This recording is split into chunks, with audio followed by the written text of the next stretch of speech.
Bharatiya Janata party के नेताओं की भाषा तो बदली ही बदली है। जो भाषा इस्तेमाल कर रहे हैं उनके व्यवहार के बारे में भी जानकारी हो रही है। जहां वो शब्दों का इस्तेमाल अपने भाषण में कर रहे हैं,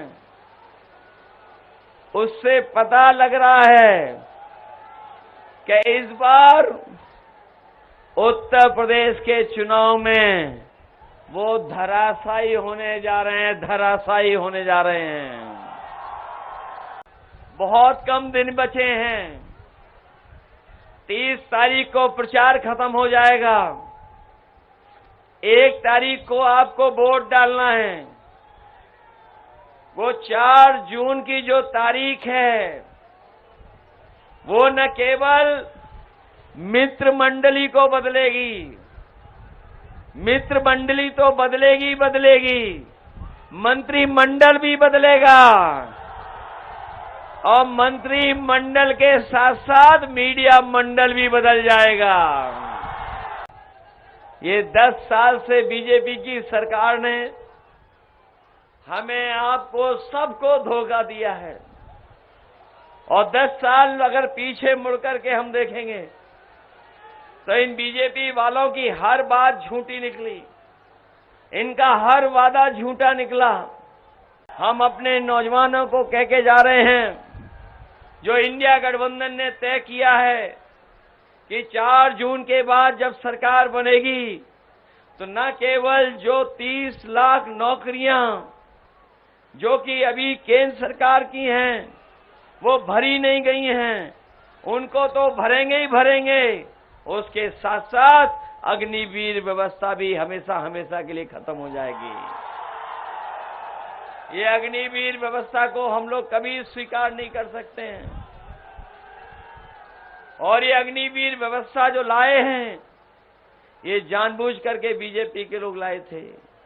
वो जानते थे कि गांव के परिवार के बच्चों का जीवन बदल जाता है जिस समय किसी परिवार से कोई एक फौज में चला जाता है। न केवल उस परिवार का आर्थिक रूप से बल्कि समाज में भी सम्मान बढ़ जाता है। इसलिए जानबूझ करके भारतीय जनता पार्टी अग्निवीर व्यवस्था लेकर के आए हैं। मैं अपने नौजवानों को भरोसा दिलाता हूं, न केवल अग्निवीर व्यवस्था खत्म होगी, अगर कहीं उम्र की भी छूट देनी पड़ेगी तो वो भी छूट दे करके फौज की भर्ती को बढ़ा करके अपनी नौकरी दिलाने का काम करेंगे। ये चुनाव जहां हमारे आपके भविष्य का चुनाव है, वहीं ये चुनाव संविधान बचाने का भी है। इधर आपने देखा होगा भारतीय जनता पार्टी का एक एक फैसला या एक एक निर्णय उनका ऐसा हुआ है जो कहीं न कहीं संविधान को ठेस पहुंचाता है।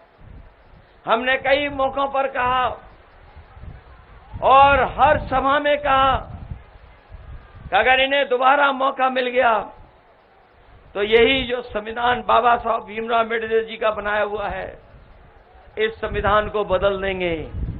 लेकिन जो समर्थन मिला है वो भरोसा दिलाता है कि जो लोग संविधान बदलने के लिए निकले हैं, उन लोगों को इस चुनाव में जनता बदलने का काम करेगी। आने वाले समय में जब इंडिया गठबंधन की सरकार बनेगी तो आपकी पुरानी पेंशन को भी बहाल करने का फैसला इंडिया गठबंधन की सरकार में लेंगे। यहां हमारे रोजगार सेवक होंगे, आशा कार्यकर्ता हैं, और भी तमाम ग्राम पंचायत के स्तर पर जो तमाम रोजगार हैं, उन लोगों का भी मानदेय बढ़ाने का काम करेंगे।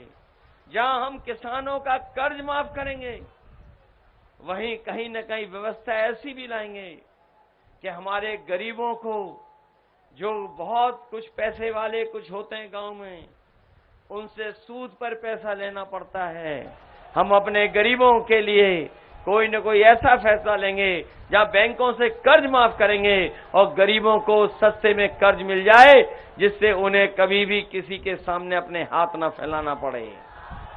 मेरे प्यारे वतन के प्यारे जनगण मन, सुनो पुकारे देश की मिट्टी, बोले हर कण कण।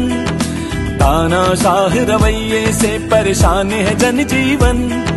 संविधान वो कहते थे कि वो डबल इंजन की सरकार है, डबल इंजन की। उन डबल इंजन वालों से पूछिए कि जब विकास देवरिया और बलिया तक पहुंचता है तो आपका इंजन क्यों हाँफने लगता है? बताओ, इन डबल इंजन वाली सरकार के डबल इंजन हाँफने लगे कि नहीं हाँफने लगे? उनकी जुबान भी लड़खड़ाने लगी है। और बताओ वो क्या क्या बोलने लगे हैं, क्योंकि जनता इनका साथ नहीं दे रही है।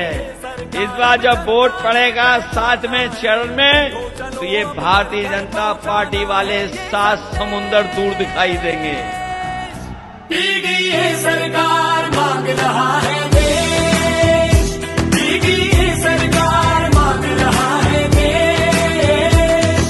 तुमको है पुकारा अखिलेश यादव, तो जवाब करारा अखिलेश यादव। अपनी शक्ति से, सच्ची शक्ति से ये देश बचा लो अखिलेश यादव, संकट से निकालो अखिलेश यादव, सरकार संभालो ये देश बचा लो। इस समय में जब इंडिया गठबंधन की सरकार बनेगी तो आपकी पुरानी पेंशन को भी बहाल करने का फैसला इंडिया गठबंधन की सरकार में लेंगे। तेरी सत्ता सबको याद करे और रब से ये फरियाद करे, सम्मान हमारा अखिलेश यादव, अरमान हमारा अखिलेश यादव। तुम फिर आ जाओ, तुम फिर छा जाओ, ये देश बचा लो अखिलेश यादव, संकट से निकालो अखिलेश यादव, सरकार संभालो अखिलेश यादव, ये देश बचा लो।